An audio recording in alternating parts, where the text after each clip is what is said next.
아마존 2022 올해의 책, 뉴욕타임즈 베스트셀러, 포브스 필독서, 올해야말로 진짜 변화하고 싶다면 꼭 이 책을 봐 라는 주제로 라는 책을 소개해드리겠습니다. 안녕하세요. 병원 언니 정지은입니다. 저는 독서 모임도 하고요. 책을 많이 읽는 편인데요. 20대 때는 자기계발서를 좀 달고 살았던 것 같고, 오히려 요즘에는 심리, 뇌과학, 인문학, 에세이, 소설 같은 종류들 다양하게 많이 읽는 것 같습니다. 자, 이제 구독자 여러분들께 좀 제 인생에 영광과 변화를 준 그런 책들을 종종 소개해 드리려고 하는데요. 책이 가장 많이 판매되는 시기가 1년 중 1월이라고 하는데요. 그만큼 새로운 다짐을 하고 앞으로 나아가려 할 때 책을 많이 찾는다는 거죠. 자, 그래서 저도 올해야말로 진짜 변화하고 싶다면 꼭 이 책을 봐 라는 주제로 다니엘 핑크의 이 후회의 재발견이라는 책을 소개해 드리겠습니다. 제가 하도 읽어가지고 막 많이 접혀있고 좀 너덜너덜해졌는데, 아마존 2022 올해의 책, 뉴욕타임즈 베스트셀러, 포브스 필독서, 그러니까 워낙 유명한 작가분이기도 해서요, 이렇게 믿고 선택을 저도 했습니다. 자, 그런데 이 후회의 재발견이란 이 제목이 뭐야, 뭐 발전하고 싶은데 갑자기 이 후회라니? 이런 생각이 드실 거예요. 자, 오직 인간만이 되돌아보고 후회하고 변화하고 다시 시작할 수 있습니다. 후회 안 하는 사람 본 적 있으세요? 후회는 다들 하지만 후회를 통해서 변화하고 다시 시작하는 사람들은 많지 않죠. 표지에 나와 있는 이 글도 너무 저는 멋졌어요. 더 나은 나를 만드는 가장 불쾌한 감정의 힘에 대하여. 그러니까 후회라는 감정이 불쾌하다는 거죠. 하지만 그 감정을 통해서 발전할 수 있다. 그 불쾌한 감정의 힘에 대해서 좀 오늘 얘기를 해보려고 합니다. 자, 이 책에도 나오지만 저도 그랬어요. 내 삶에 후회란 없다. 후회할 시간에 더 나아질 방법을 생각하자. 이런 정신 상태로 사는 게 올바르다고 생각을 했습니다. 그렇게 후회라는 감정을 좀 외면을 했었는데, 이 책을 통해서 후회의 감정에 대한 그 원리, 또 더 나은 선택으로 이끄는 최적의 프레임을 발견할 수 있어서 그 부분이 저는 너무 좋았습니다. 자, 이 책은 1부의 후회 다시 보기로 좀 후회에 대한 감정을 우리가 이해하고 직면하고 잘 받아들일 수 있게 해주고요. 또 2부의 후회 파헤치기에서는 4가지 핵심 후회를 좀 디테일하게 분석을 해줍니다. 그리고 3부의 후회 활용하기에서는 이 후회를 앞으로 우리가 어떻게 좀 받아들일지 그 활용 방법을 알려주기도 하죠.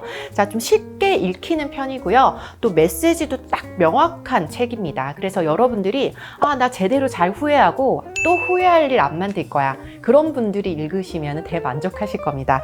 자, 3부 중에 1부 후회 다시 보기, 그러니까 그 부분에서는 저는 좀 스트레스가 인간에게 아주 중요하다고 강의할 때 자주 말을 하거든요. 그러니까 스트레스가 없는 상태, 중간 정도 있는 상태, 아주 높은 상태에서 중간이 인간의 발전에 가장 도움이 된다고 하거든요. 그러니까 저도 스트레스 없이는 살기 힘들 것 같아요. 상상을 해보세요. 스트레스 없다? 그냥 뭐 먹고 싶은 거 먹고 비뚱비뚱거리고. 그러니까 발전하기 위해서는 내가 좀 졸음을 물리치고 해야 할 일들에 대한 부담감을 가져야 되고요.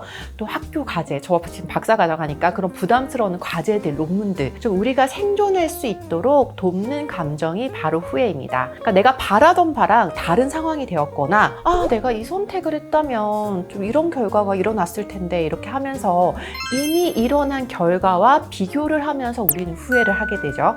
그러니까 약 95%의 후회가 외부 환경이 아니라 내가 통제했던 그 상황이라고 합니다. 그러니까 결국은 나의 선택에 대해서 후회를 한다는 거죠.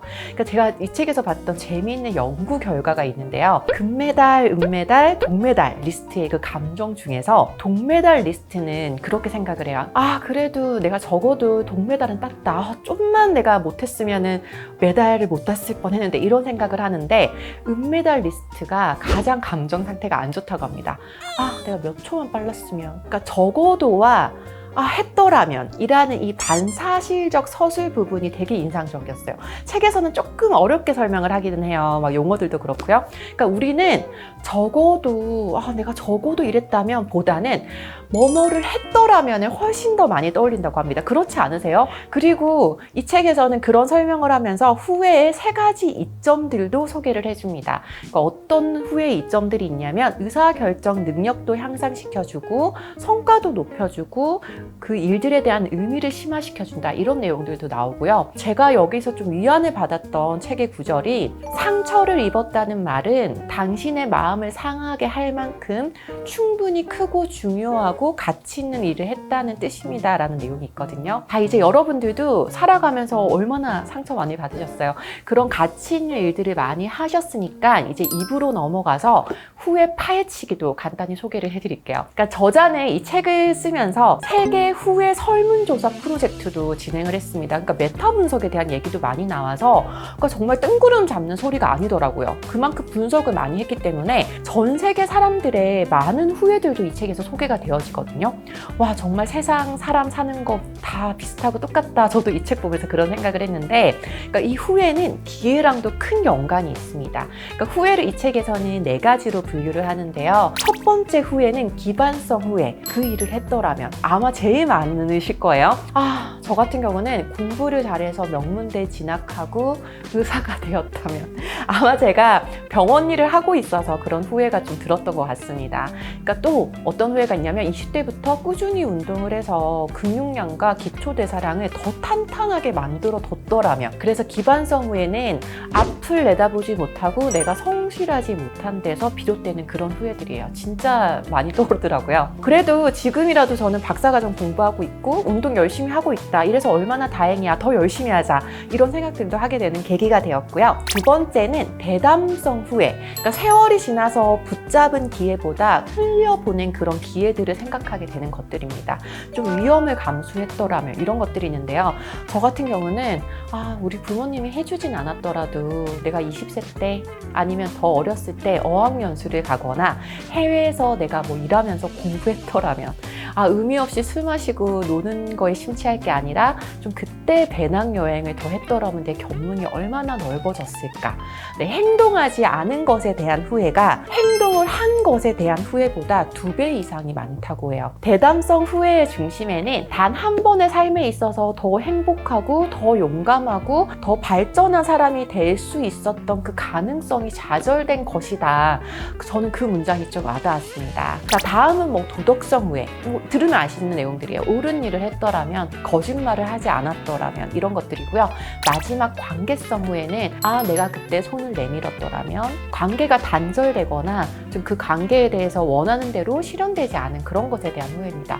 돌이켜보면은 이 4가지에 대한 후회들이 정말 많은 것 같아요. 딱 그렇게 정리를 잘 해주셨고, 자, 이제 마지막 장이죠. 후회 활용하기를 보면은 3가지 방법을 제시를 해줍니다. 사실은 저는 3장까지 안 가도 1, 2장을 보면서 많은 생각들을 하게 되는데, 그런 내용들을 요약한 게 바로 3장이더라고요. 첫 번째 저자가 말해주는 팁은 실행 취소와 적어도 실행입니다. 그러니까 여러분도 아마 제 리뷰를 보고 책을 보시면 더 디테일한 이런 팁들을 많이 얻으실 수 있을 건데요. 자, 실행 취소의 대표적인 그런 예가 사과하기입니다. 그러니까 그 흔적을 완전히 지울 수는 없지만 사과를 한다는 그 노력만으로도 가치 있을 수 있다, 이런 사례들을 얘기를 해주고요. 적어도 실행법, 이건 진짜 제가 평소에 많이 하는 거예요. 내가 그 대학에 진학한 건 후회가 된다. 그래도 적어도 지금의 내 친구들을 거기서 만났고, 그랬기 때문에 어쩌면은 나는 지금의 직업을 만나게 돼서 이렇게 살아가고 있는 거야, 그런 거죠. 그러니까 적어도라는 이 단어는 후회를 좀 안도감으로 바꾸고 현재를 재평가하는 데 도움이 돼요. 그러니까 제가 진짜 많이 하는 것 중에 하나가, 제가 좀 길치가 약간 있어서 고속도로에서 길을 잘못 빠지거나 하면은 막 20-30분이 늘어나요. 그럴 때 제가 그런 생각합니다. 적어도 내가 길 잘못 빠져서 이 길을 길게 가면서 이 음악도 좀 더 듣고, 아마 어쩌면 내가 저 길로 갔으면 사고가 났을 수도 있을 거야. 그래, 적어도 이쪽 길로 왔기 때문에 이 정도 많아. 이렇게 약간 합리화를, 어쩔 수 없으니까 그렇게 합리화를 시키는 그런 과정인 것 같아요. 자, 이 13장에 보면은 자기 노출, 자기 연민, 자기 거리두기, 이런 방법들도 나오는데 시간 관계상 다 소개는 못 해드리고, 저는 자기 노출, 이거 괜찮네, 이렇게 와닿았습니다. 그러니까 다른 사람들에게 내 후회를 이야기를 하거나 개인적으로 좀 글을 씀으로써 그 후회를 드러내고 덜어내는 방법이죠. 그러니까 이 후회라는 거를 아무한테도 말 안 하고 나 혼자 그냥 끙끙 앓으면서 이렇게 속에만 묻어두는 것보다는 오히려 이 노출한다. 저는 사실 이런 생각을 해보진 않았거든요. 그러면서 오히려 좀 덜어내고 한 발 더 앞으로 나갈 수 있는 그런 방법에 대한 정말 좋은 예시였던 것 같아요. 자, 그리고 여기 보면 이제 후회하지 않을 7가지 다른 기술들, 이런 것들도 막 팁으로 이렇게 쭉 나오거든요. 그러니까 저는 여기서 4번하고 7번 진짜 좋았어요. 특히 4번. 제가 영상에서도 몇 차례 얘기하는 저의 그 목표 설정 있잖아요. 그러니까 새해 결심을 지난 해의 후회랑 짝지어라. 너무 좋지 않나요? 그러니까 내가 이렇게 삶을 돌이켜 봤을 때 2023년, 2022년 나 이런 거 너무 후회돼. 그런 것들을 그냥 후회로 놔두지 말고 내 새해 결심과 목표랑 같이 녹여내는 거죠. 7번도 너무 좋았어요. 여행자의 사고방식을 가져라. 그러니까 여행자라는 게 말 그대로 여행 갔을 때 생각해 보시면 내가 또 털어버리고 다른 것들을 많이 경험하고 볼 수 있는 그런 여행자의 마인드 있잖아요. 그래서 저는 그런 설명들도 참 많이 와닿았던 것 같아요. 자, 여러분들 이 책이라는 게 당장의 베네핏을 주지 않는다고 느낄 수는 있지만 저는 이 사유하는 능력이 정말 인간한테 가장 중요한 능력 중에 하나라고 생각을 합니다. 더 좋은 선택을 할 수 있는 능력, 또 내 인생을 되짚어 볼 수 있는 그런 능력, 또 시선을 내면으로 좀 돌려서 나에 대해서 더 깊게 알 수 있는 그런 시간을 주는 게 바로 독서라고 생각이 되거든요.